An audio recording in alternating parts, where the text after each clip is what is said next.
오늘 말씀의 제목은 하나님의 백성이 되어라입니다. 혹시 여러분들 가운데 이 말씀이 어떻게 이어지고 있는가 궁금한 분들이 있다면 우리 이제 유튜브로 또 교회 앱을 통해서 여러분들이 이전 두 말씀을 들어도 좋을 것 같습니다. 자, 지난주 말씀을 통해서 우리는 느헤미야가 이 성전을 재건하고 건축하는 데 있어서 어려움을 어떻게 헤쳐나갔는가라는 것을 보았습니다.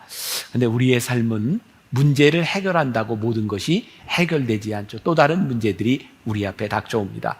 역시 하나님의 성벽을 재건하는 이 가운데서도 외부의 적에 대해서는 잘 방어를 했지만 이제 더 큰 문제, 더 큰 변수가 생기게 됩니다. 그 변수 문제는 외부의 적이 아니라 내부에서 문제가 생긴 것이죠.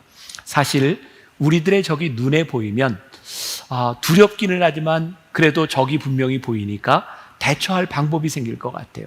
그런데 우리 내부에 문제가 생겼을 때는 그렇게 쉽지 않은 것 같습니다. 어느 곳에나 무슨 일을 하든지 불평하는 사람들이 있고 또 그 내부에서 나의 이기적인 이득을 취하기 위해서 다른 사람들에게 피해를 주는 사람들이 있습니다.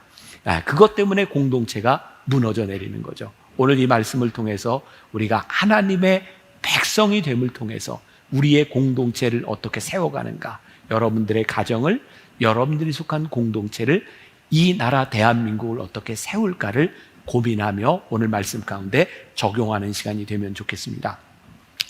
그 여호수아 7장에 보면 우리가 잘 아는 이야기가 나오죠. 이스라엘 백성이요, 여리고성의 전투에서 이기고 난 다음에 그 다음 아이성을 치러 가죠. 그런데 거기에서 실패해요. 그 큰 백성을 무찔러 이겼는데 자그마한 그 아이성을 침략하는데 실패합니다. 이유는 성경에 뭐라고 되어 있냐면 아간이라고 하는 사람이 여리고성의 전투에서 얻은 그 물건 전리품 중에 하나님이 다 이렇게 진멸하라고 했는데 그가 욕심을 가지고 몰래 숨겨둔 것 때문에 이스라엘 백성 전체가 고난을 받게 되는 거죠. 어디에나 이 안에 공동체를 허무는 그런 일들, 이기심들이 있다고 하는 것. 오늘 이 느헤미야의 성벽을 재건하는 데 있어서도 유대의 형제임에도 불구하고 그 공동체 안에서 폭리를 취하고 또 남의 약점을 잡아서 종을 삼는 일들이 생긴 거예요. 자, 느헤미야 5장 1절을 한번 봅니다. 자, 그때 백성들이 그들의 아내와 함께 크게 부르짖어 그들의 형제인 유다 사람들을 원망하는데, 사람들이 크게 부르짖었다. 얼마나 힘든지. 누구 때문에? 유다 사람들을 원망하며. 유다 사람들 앞에 있는 그 단어 하나가 더 중요해. 형제인 유다 사람들을 원망하는데, 지금 이들 공동체 안에 어떤 문제가 생긴 거예요? 같은 유다 사람으로 인하여 서로 원망하는 어려운 문제들이 생기게 된 거죠. 오늘 우리는 이 말씀을 통해서 굉장히 중요한 것을 하나 깨닫게 됩니다. 느헤미야가 이스라엘 백성들과 함께 무엇을 하고 있어요? 성벽을 재건하는 일, 성전을 재건하는 일을 하고 있는 거예요. 그런데 단순히 외적인 건물을 재건하는 것, 그것으로 문제가 해결되는 것이 아니라 그 내적인 공동체 이스라엘 백성들이 하나님의 말씀 앞에서 하나님의 백성이 되지 않는다면 외적인 건물들이 화려하게 재건될지 모르나 그들의 이기심으로 인하여 그 공동체가 언제 허물어질지 모른다는 거예요. 여러분, 기독교, 이 교회의 역사를 보면 2000년이죠. 물론 그 교회가 생기기 전 이전에 기독교의 역사가 있어요. 기독교 역사를 통해 보면요, 늘 반복되는 게 있어요. 참 신기하죠. 사람들이 어려움 가운데 하나님의 말씀을 붙들고 그들이 하나님의 은혜와 축복을 경험하는데 그 축복을 간직하는 일이 쉽지 않아요. 사람들은 축복을 받고 풍요로워지면 참 쉽게 타락하는 것 같아요. 그래서 교회는 하나님의 은혜를 경험했다가 타락하고 다시 하나님께서 새롭게 세워주시는 역사를 경험하고 타락하고 이런 업 앤 다운을 계속해서 반복하고 있습니다. 그런데 하나님께서 새로운 부흥을 일으키실 때, 밑바닥에서부터 새롭게 하실 때 동일한 패턴이 존재합니다. 그게 뭘까요? 회개의 운동과 함께 부흥의 역사가 일어난다는 거예요. 단순히 건물들이 세워지면서가 아니라 철저하게 회개하며 하나님 앞에서 하나님의 백성이 됨을 통하여 부흥의 역사가 일어나고 있다는 거죠. 자, 이 코로나를 지나면서 우리가 참 많이 듣는 이야기, 한국교회의 아픔에 대한 이야기입니다. 코로나를 지나가면서 아마 지난주가 우리나라의 코로나 확진자 1호가 발생된 지 만 2년이 되는 주였다 그래요. 코로나 확진자가 생기면서 그 모든 많은 비난의 화살들이 교회를 향했어요. 물론 신천지 이건 교회가 아닙니다, 이단입니다 라고 이야기할지 모르지만 세상 사람들은 그런 거 구별하려고 하지 않아요. 그냥 교회라고 생각해요. 그리고 교회에서 이 확진자들이 생겨나고 또 이 방역을 방해하는 집단이 교회다라고 하는 인식 가운데서 교회가 많은 어려움들을 겪었어요. 근데 그런 지난 2년 동안 더 큰 어려움은 무엇이었냐면 교회 안에 내부적으로 서로를 향해 지적하고 내가 틀렸다고 생각하는 것들이었고요. 또 지난 2년 동안 관심이 없는 분들은 모르겠지만 차별금지법이라고 하는 것 때문에 또 세상과 싸우며 교회 안에 다뤄온 이견을 가지고 있는 사람들하고 많은 갈등들을 겪게 됐어요. 단순히 갈등이 아니라 서로를 비난하는 거죠. 너는 틀렸다고 하는 거죠. 기본적으로 우리들에게 이 공동체, 우리들이 하나인 것을 사랑하는 마음이 없을 때 우리는 자신의 주장을 쉽게 꺾으려고 하지 않습니다. 내가 옳다고 생각하면 다른 사람들이 틀렸다고 하는 것을 끝끝내 주장하게 되는 거죠. 사랑하는 마음이 없으면 절대로 자신의 의지를 꺾지 않는다. 반대로 이야기하면 이 교회가 하나님을 사랑하고 하나님의 영광을 위하여 존재한다고 하는 그 분명한 믿음이 없으면 우리는 하나님의 영광을 가릴 수 있는 존재들이 되는 거죠. 여러분 사무엘서에 보면 엘리 제사장의 아들 둘이 전쟁에 나갔다가 죽습니다. 홈니와 비느하스 두 사람이 죽죠. 그때 그 아들의 아내 하나가 해산을 하고 있었어요. 그리고 자기 남편이 전쟁에서 죽었다는 이야기를 들을 때 아이를 낳다가 죽습니다. 그때 그 아내가 아이를 낳으며 아이의 이름을 뭐라고 짓죠? 이가봇이라고 있습니다. 하나님의 영광이 떠났다. 엘리 제사장의 가문의 가장 큰 비극은 뭐냐면 하나님의 영광이 떠난 것이었어요. 우리들이 말로는 하나님의 영광을 위하여 라고 하는데 진짜 우리들이 하나님의 영광을 위하여 살아가고 있는가? 여러분, 하나님이 우리 인간들을 창조하실 때 하나님이 인간들을 통하여 영광을 받기를 원하셨대요. 우리들이 하나님을 예배하는 존재가 되기를 원하셨대요. 여러분, 우리가 하나님께 영광을 드리고 하나님을 예배하는 존재가 될 때 우리의 삶에 가장 명확한 의미, 우리 실존의 의미가 살아난다고 하는 분명한 확신이 없다면 우리들이 어떻게 하나님의 영광을 위하여 사는 존재가 될 수 있겠습니까? 오늘날 우리 교회 안에 가장 큰 문제는 하나님을 예배한다고 하면서 하나님의 영광이 아니라 나의 주장, 나의 의지가 꺾여지지 않는 거죠. 우리가 십자가를 믿으며 살아간다고 하면서 하나님의 영광을 위하여 우리들이 십자가를 지려고 하지 않는 것이죠. 오늘 우리들이 분명히 물어야 될 질문 가운데 하나, 우리들이 하나님의 말씀 앞에서 하나님의 영광을 위해 살아가는 것이 우리들에게 옳은 일이요, 이 일을 통하여 하나님의 영광을 받으시는 것이 우리의 인생의 축복임을 우리들이 믿느냐는 거예요. 하나님의 성전과 그 나라를 재건하는 데 있어서 자기 이익을 추구하는 사람들로 인하여 공동체가 훼손되고 있다. 제가 예전에 변화산 새벽기도에서 여러분들에게 했던 이야기인데 기억하시는 분이 있는지 모르겠어요. 어떤 부부가 수십 년을 함께 고생하며 살았어요. 이 둘이 60이 되었을 때에 결혼기념을 맞이했는데, 자, 이거 실화 아닙니다. 심각하게 듣지 마세요. 이 결혼기념을 맞이했는데 요정이 나타났어요. 아, 너희들이 참 열심히 살았구나. 그러면서 두 부부에게 내가 너희들의 소원을 하나 들어주고 싶다. 그랬더니 아내가 한참 고민하더니 이렇게 대답해요. 나에게는 소원이 있는데 세계를 여행할 수 있는 여행권이 있으면 좋겠습니다. 근데 요정이 뿅 하더니 세계를 여행할 수 있는 여행권을 주었어요. 남편에게 묻습니다. 당신의 소원은 무엇입니까? 남편이 한참을 생각하더니 내가 이렇게 아내와 함께 열심히 살았는데 이제는 내가 세계 여행을 하는데 30년쯤 젊은 여자하고 여행을 하고 싶습니다. 그랬더니 요정이 그 소원을 들어줬어요. 뿅 했더니요, 이 남자가 90살이 됐어요. 그래서 60살 먹은 아내하고 여행을 하게 되는 거죠. 막 이 이야기의 핵심은 그런 것 같아요. 평생을 동거동락하고 함께 살았는데 이 기쁨을 함께 누리지 못하고 자기 이기심으로 인하여 불행해지는 이야기. 느헤미야가 위대한 일을 하고 있어요. 성벽을 재건하는 일, 많은 문제들에 봉착했어요. 이 어려움 가운데서 같이 고난을 이겨내고 같이 기쁨을 누려야 될 이 공동체 안에 돈이라고 하는 문제, 물질이라고 하는 문제를 통해서 그것 때문에 같은 동족을 아프게 하는 사람들이 있었다는 거예요. 자, 오늘 느헤미야 5장 2절부터 5절까지 해보니까 어떤 문제가 있었는가? 2절을 봅니다. 어떤 사람은 말하기를 우리와 우리 자녀가 많으니 양식을 얻어먹고 살아야 하겠다 하고, 지금 뭐예요? 양식이 부족한 거예요. 3절, 어떤 사람은 말하기를 우리가 밭과 포도원과 집이라도 저당 잡히고 이 흉년의 곡식을 얻자 하고, 양식이 모자라는 상태에 어떤 일이 있어요? 흉년까지 들은 거예요. 4절, 어떤 사람은 말하기를 우리는 밭과 포도원으로 돈을 빚내서 왕에게 세금을 바쳤도다.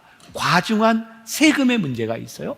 또 5절에 보니까 우리 육체도 우리 형제의 육체와 같고 우리 자녀도 그들의 자녀와 같거늘 이제 우리 자녀를 종으로 파는도다. 얼마나 어려웠는지 자기 자녀들을 종으로 파는 인신매매, 사고 파는 일들이 일어나게 된 거예요. 자, 지금 상황이 어떤 상황이냐면 이 성벽을 재건하고 있지만 지금 이스라엘은 다사라고 하는 강력한 나라의 속국으로 있어요. 그 상황이 좋지 않을 거예요.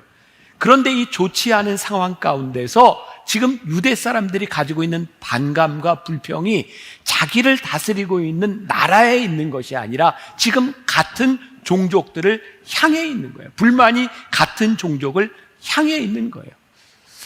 서로 힘들지만 함께 보듬으며 이 귀한 공동체를 만들어 가야 되는데 거기에서 자기 이득을 취하기 위해서 같은 동족을 힘들게 하는 사람들이 있었다.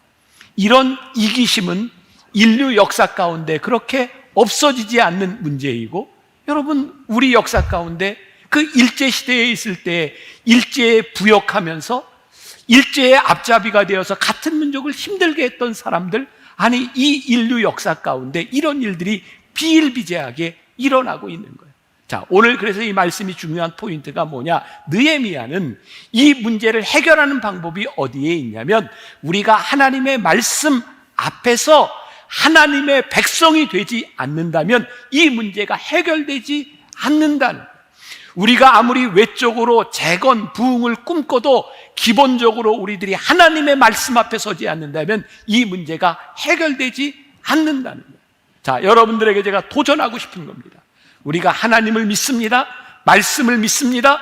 우리가 오늘 예배를 드리고 있습니다. 그런데 우리들 마음 가운데 하나님 말씀 앞에서 우리들이 하나님의 백성이 되는 것이 이 공동체를 파괴하는 모든 일들 가운데 솔루션, 문제 해결이 됨을 우리들이 믿는가?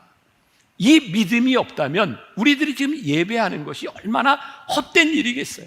우리가 이 믿음을 가지고 확신 가운데 살아가는가? 여러분 통독 지금 열심히 잘 따라하고 계시나요? 자, 이제 출애굽기가 이제 끝나고 이제 다음 주는 레위기로 들어가게 됩니다. 여러분 출애굽기 레위기만 잘 견디세요. 그럼 여러분들이 진짜 통독할 수 있습니다. 요 고비를 잘 넘기셔야 돼요. 이 고비가 왜 힘든가요? 출애굽기도 후반부터는 뭐가 나오냐면 시내산에서 받은 율법에 대한 이야기들이 계속 나와요. 아유, 한 얘기 또 하고 한 얘기 또 하고. 레위기로 넘어가요. 온갖 제사법에 대해서 하나님께서 우리들에게 준 율법을 우리들이 어떻게 지켜야 될까 계속해서 나와요. 저도 이전에 그런 생각을 했었어요. 왜 이렇게 지루하게 똑같은 이야기를 반복하고 있는가? 그런데 오늘 말씀 준비하면서, 그리고 제가 통독을 여러분들과 함께 준비하면서 깨닫게 된 것이 무엇이냐면 하나님께서 우리들에게 이렇게 끊임없이 지루할 정도로 이 말씀과 율법과 규례들을 우리들에게 이야기하는 이유가 있는데, 이렇게 이야기하고 이것을 지키지 않으면 우리가 하나님의 백성으로 살아갈 수 없기 때문이라는 거예요. 그 말씀이 그렇게 중요하게 반복되고 있다는 거예요. 자, 레위기 25장 23절에 보니까 뭐 다른 말씀들도 많지만 이런 말씀이 있어요. 토지를 영구히 팔지 말 것은 토지는 다 내 것임이라. 너희는 거류민이요 동거하는 자로서 나와 함께 있느니라. 레위기 25장 34절. 그러나 그들의 성읍 주위에 있는 들판은 그들의 영원한 소유지이니 팔지 못할지니라. 레위기 25장 42절. 그들은 내가 애굽 땅에서 인도하여 낸 내 종들이니 종으로 팔지 말 것이라. 지금 우리들이 살아가면서 제일 중요하게 생각하는 이 토지, 땅, 우리의 재산에 대해서 뭐라고 얘기하냐면 근본적으로 이건 하나님의 것이요 또 너희들에게 주어진 것인데 너희들이 다른 사람의 것을 빼앗지 말라는 거예요. 또 너희들이 애굽에서 종되었던 때를 기억하며 너희들이 어려운 때를 틈타서 다른 사람들을 종으로 삼지 말라는 거예요. 땅도 빼앗지 말고 몸도 빼앗지 말고 하나님께서 오늘 우리들에게 이야기하고 계신 거예요. 자, 제가 여기서 한마디 하고 싶어요. 요즘 조금 이제 진보 진영에서 이제 토지 공개념 이런 이야기를 해요. 토지 공개념이 뭐예요? 나라가 공적으로 이 토지를 좀 이렇게 관리해야 된다라고 말합니다. 여러분, 나라가 토지를 공적으로 관리하면 평등한 세상이 올까요? 아니, 저는 절대 그렇게 생각하지 않습니다. 왜? 그 나라를 다스리는 사람들이 그렇게 좋은 사람이 아닙니다. 그러면 자본주의가 이 문제를 해결할까요? 아니요. 절대로 자본주의도 민주주의로 어떤 제도도 이 문제를 해결하지 않습니다.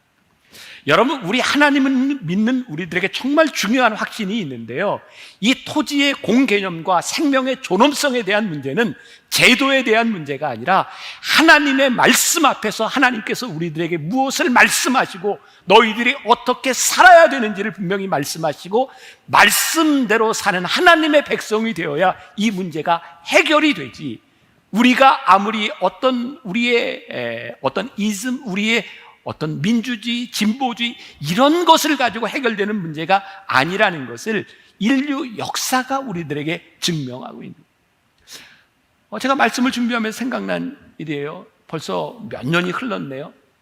우리나라 사람 중에 미국에서 소위 슈퍼볼의 MVP가 된 하인츠 워드라고 하는 미식축구 선수가 있어요. 혼혈이죠. 그 선수가 이 MVP가 되면서 많은 이야기들이 나왔고 우리나라의 혼혈 그 힘들어하는 사람들에 대한 돌봄에 대한 이야기도 나왔어요. 그때 한 고등학교 혼혈 여자아이가 이런 이야기를 했어요. 하인츠 워드가 만일 우리나라에서 살았다면 저렇게 훌륭한 사람이 못 됐을 겁니다. 왜? 얼마나 차별이 심한지. 여러분, 이제 우리나라의 다문화 가족이 이제 10%를 넘어서 아마 더 많은 다문화 가족들이 생길 거예요.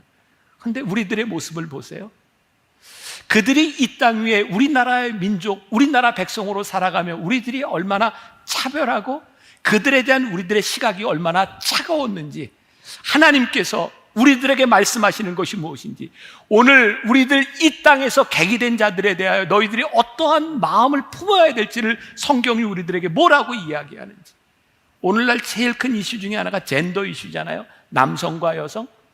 우리 처음에는 이 평등에 대한 문제로 시작을 했는데 결국 이 평등에 대한 문제가 어떻게 흘러갑니까? 남자고 여자고 결국은 굉장히 이기적인 거죠. 서로를 배려하려고 하지 않습니다. 우리가 아무리 평등을 주장해도 이 세상은 절대로 평등해지지 않습니다. 사람을 사랑하고 하나님의 마음으로 보지 않는다면 우리들이 생각하고 있는 이 평등도 결코 우리를 평등하게 만들어주지 못합니다. 제가 미국에서 공부하던 시절에 제가 시카고에 있을 때였어요. 제가 아마 시카고에 있었기 때문에 그런 생각을 했던 것 같아요. 오바마 대통령이 대통령 후보로 나왔을 때 저는 확신했었습니다. 절대로 오바마는 대통령이 안 돼. 왜? 제가 경험했던 미국이라고 하는 사회는 흑인이 대통령이 된다? 이게 불가능하다고 생각했거든요. 제가 시카고에 있을 때 제가 다녔던 그 학교가요, 특히 그 레이시즘, 그 인종차별에 대해서 신학교가 이거 타파해야 된다고 굉장히 강력하게 주장하던 굉장히 진보적인 학교에서 제가 공부를 했어요. 그렇게 이 인종차별하는 게 잘못됐다고 그렇게 부르짖던 사람들이요, 딱 점심때가 되면 식당에 가면 어떻게 갈라지는지 아세요? 흑인은 흑인끼리 모여서 식사하고 백인은 백인끼리, 한국 사람은 한국 사람끼리 식사합니다. 얼마나 그 분위기가 차가웠는지 몰라요. 모르겠어요. 제가 미국에서 살 때 그 느낌, 인종차별하는 것들, 아무리 인종차별을 철폐해야 된다고 말을 하고 제도를 만들어도 그 마음이 하나님의 말씀 앞에서 새로워지지 않는다면 우리의 삶을 바꾸지 못한다는 저에게는 확신이 있어요. 이 세상의 문제는 법과 제도에 대한 문제가 아니라 신앙의 문제, 우리들이 하나님의 백성이 되어서 살아가는 문제라고 하는 것을 우리들이 확신하지 않는다면 말씀 앞에 선다는 것이 우리들에게 어떤 의미가 있겠습니까? 성경은 우리들이 가지고 있는 이기심을 뛰어넘는 제도에 대한 문제가 아니라 아주 새로운 하나님의 법을 우리들에게 말씀하고 있는 거죠. 제가 여러 번 이야기했죠. 여러분, 성경은 우리들이 열심히 돈을 벌어서 많은 재산을 가지고 우리들이 부를 축적하는 것에 대해서 잘못됐다고 이야기하지 않습니다. 열심히 살면 잘 사는 겁니다. 또 힘든 가운데서 우리들이 어려움을 당할 수도 있는 겁니다. 성경은 이러한 인간들이 가지고 있는 법칙에 대하여 부정하지 않습니다. 그런데요, 많은 땅을 가지고 추수하는 사람들이 추수를 할 때 성경이 뭐라고 얘기하는지 아세요? 너희들이 추수하며 흘린 것들을 절대로 줍지 말아라. 누군가는 그것을 먹고 살아야 될 터이니 그거 줍지 말아라. 심지어는 너희들이 추수할 때 가난하고 힘든 사람을 위하여 일부러 흘리고 가는 사람들이 있어서 자존심 상하지 않고 먹고 살아갈 수 있도록 그 길을 열어주는 것이 성경이 우리들에게 이야기하는 경제의 법칙이에요. 세상의 윤리, 세상의 제도로 우리들이 하나님께서 하나님의 백성 되는 법을 가르쳐 주신 것이 아니라 하나님의 말씀으로 말씀 앞에서 세상을 바라보는 완전히 새로운 관점을 우리들에게 보여주고 계신 거죠. 자, 그래서 느헤미야는 그들의 공동체에 있었던 문제를 해결하기 위하여, 자, 느헤미야 5장 6절에 보니까 내가 백성의 부르짖음과 이런 말을 듣고 크게 노하였으나, 노한 게 뭐예요? 화난 거예요. 분노한 거예요. 저와 여러분들에게 필요한 것이 있다고 생각해요. 이 세상을 바라보며 거룩한 분노가 우리 속에서 일어날 때, 거룩한 분노는 왜 일어나는 걸까요? 하나님의 마음으로 불의한 일을 볼 때 이것이 잘못되었다 생각하는 거룩한 분노가 일어나야 이 땅의 진정한 부흥의 역사가 일어날 수 있다는 말씀이에요. 제가 말씀을 준비하면서 이렇게 글을 읽다 흥미로운 것을 보게 되었어요. 우리가 흔히 생각하는 가장 근면한, 가장 부지런한 곤충 하면 뭐죠? 개미 이야기하잖아요. 그런데요, 그 개미 공동체가 그렇게 부지런하다고 생각하는데 개미 공동체에서 실제로 일하는 개미는 3분의 1밖에 되지 않는답니다. 3분의 1에 열심히 일하는 개미가 그 개미를 부지런하다라는 이미지를 우리들에게 주고 있다는 거죠. 우리들이 흔히 이런 말을 합니다. 아유, 남들 다 그래. 우리가 이렇게 애써봐야 소용없어. 우리가 하나님을 믿으며 우리들이 쉽게 이야기하는 세상이 다 그래 라고 우리들이 이야기한다면, 우리가 그렇게 살아간다면 우리는 하나님의 백성으로 살아가는 게 아니죠. 여러분, 하나님의 말씀 앞에서 하나님의 뜻대로 살아가는 우리 그리스도인들로 인하여 이 나라와 이 민족의 소망이 있습니다. 말씀대로 살아가는 사람을 통하여 하나님의 역사가 일어납니다. 이 믿음과 확신이 있을 때에 우리들이 진정 멋진 그리스도의 삶을 살아갈 수 있지 않겠습니까? 문제의 핵심은 크리스천 리더들, 오늘 예배를 드리는 우리들이 하나님의 말씀 앞에서 어떻게 살아가느냐에 대한 문제죠. 여러분, 세계 1차 대전과 2차 세계대전 때 이미 잠수함이 있었어요. 여러분, 잠수함들의 가장 중요한 역할은 뭘까요? 이렇게 밑으로 들어가서 발견되지 않는 물 밑에서 적의 군함을 침몰시키는 거예요. 근데 문제는 지금은 이제 핵잠수함, 여러 전자장비가 잘 이렇게 나와 있지만 그 당시에는 바다로 내려가는 것까지는 어떻게 했는데 이 공기, 산소의 문제를 잘 해결을 못했어요. 그러니까 산소가 이렇게 있을 동안만 움직이고 다시 올라와서 보충이 돼야 되는 거죠. 근데 이 산소가 얼마나 부족한지 이걸 캐치를 하지 않으면 어떤 어려움이 당할지 몰라요.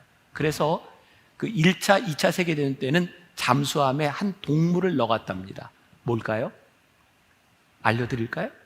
네, 잠수함에 토끼를 같이 실었답니다. 왜냐하면 산소가 희박해지면 가장 빨리 반응하는 게 토끼였답니다.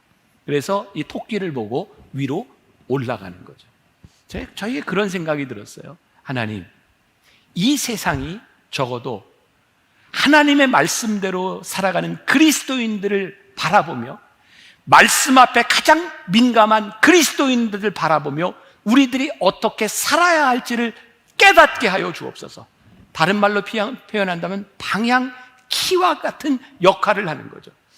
하나님의 말씀대로 살아가는 사람들이 살아있어서 그들을 바라보며 우리 민족이 어떻게 살아갈지에 대한 방향키를 제시할 수 있는 우리 그리스도인들, 하나님의 백성이 되게 하여 주옵소서. 말씀 앞에 서서 기도하는 우리 그리스도인들이 방향키가 된다는 것, 그게 어떤 의미일까요? 자, 느헤미야를 보니까 5장 14절에 유대의 총독으로 있는 12년 동안 백성의 아픔 가운데 자신과 형제들이 총독의 녹을 먹지 않았다, 이렇게 이야기하고 있어요. 느헤미야 5장 15절에 보니까 이전의 총독들은 백성들에게서 빼앗고 압제하였으나 나는 그렇게 하지 않았다, 그러면서 느헤미야 5장 19절에서 말씀 같이 봅니다. 시작. 내 하나님이여, 내가 이 백성을 위하여 행한 모든 일을 기억하사 내게 은혜를 베푸시옵소서.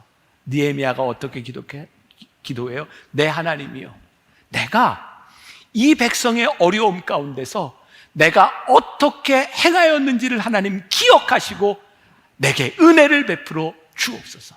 하나님의 백성이 어떻게 기도해요? 하나님, 이 나라와 이 민족의 어려움 가운데서 내가 하나님 앞에 어떻게 행하였는지를 보시고 하나님, 이 민족의 이 공동체에 은혜를 베풀어 주시옵소서. 남들이 무엇을 어떻게 해야 되는 문제, 누구에 대한 문제가 아니라 하나님, 오늘 하나님 앞에 선, 말씀 앞에 선 우리가 지금 하나님의 말씀을 행하는 것을 바라보시며 하나님 은혜를 베풀어 주옵소서. 그렇게 기도하는 사람이 되라는 거예요. 느헤미야는 내부에서 발생한 분쟁과 민족의 위기를 하나님의 말씀으로 돌아갈 기회로 삼았어요. 느헤미야 5장 13절 같이 봅니다. 내가 옷자락을 털며 이르기를 이 말대로 행하지 아니하는 자는 모두 하나님이 또한 이와 같이 그 집과 산업에서 털어버리실지니 그는 곧 이렇게 털려서 빈손이 될지로다 하며 회중이 다 아멘하고 여호와를 찬송하고 백성들이 그 말한 대로 행하였느니라. 느헤미야가요, 이 백성들의 문제를 앞에 놓고 하나님 앞에, 하나님의 말씀 앞에서 이야기하는 거예요. 너희들이 이렇게 말씀대로 살지 아니하면 하나님께서 너희를 이렇게 심판하시리라. 온 회중이 아멘합니다. 여호와를 찬송하고 백성들이 그 말한 대로 행하였나이다. 하나님 말씀 앞에 서겠다고 이야기하고 있는 거예요. 제가 어제 어떤 권사님 부부와 함께 이야기를 해서 연세가 많이 든 분이에요. 그분이 살아왔던 삶에서 힘들었던 후회되는 이야기를 많이 하시는가. 이렇게 하지 않았더라면, 그 아픔들을 이야기하시죠. 제가 한참을 듣다가 이렇게 얘기했어요. 권사님, 지금부터 과거에 대한 후회를 그만하세요. 후회한다고 바뀌어질 과거는 하나도 없습니다. 그리고 이렇게 얘기했어요. 후회가 아니라 앞으로 하나님 앞에 어떻게 살아야 될지를 고민하고 하나님 앞에 살아가야 되는 것이, 올바로 사는 것이 무엇인지를 생각하세요. 부흥이 뭘까요? 부흥은요, 우리들이 잘못 살았던 과거에서부터 돌이키는 거예요. 하나님의 백성이 되는 거예요. 우리들이 완전함에서 부흥이 이루어지는 것이 아니라 우리들이 잘못 살았던 삶을 회개함을 통하여 하나님께서 새롭게 우리를 일으키시는 것이 부흥의 역사인 거예요. 오늘 여러분들의 삶에 부흥의 역사가 일어나기를 간절히 소원합니다. 하나님의 역사가 말씀대로 살아가는 것이, 그것이 소망임을 우리들이 확신을 가지고 살아가는 역사들이 일어날 수 있기를 주님의 이름으로 간절히 축원합니다.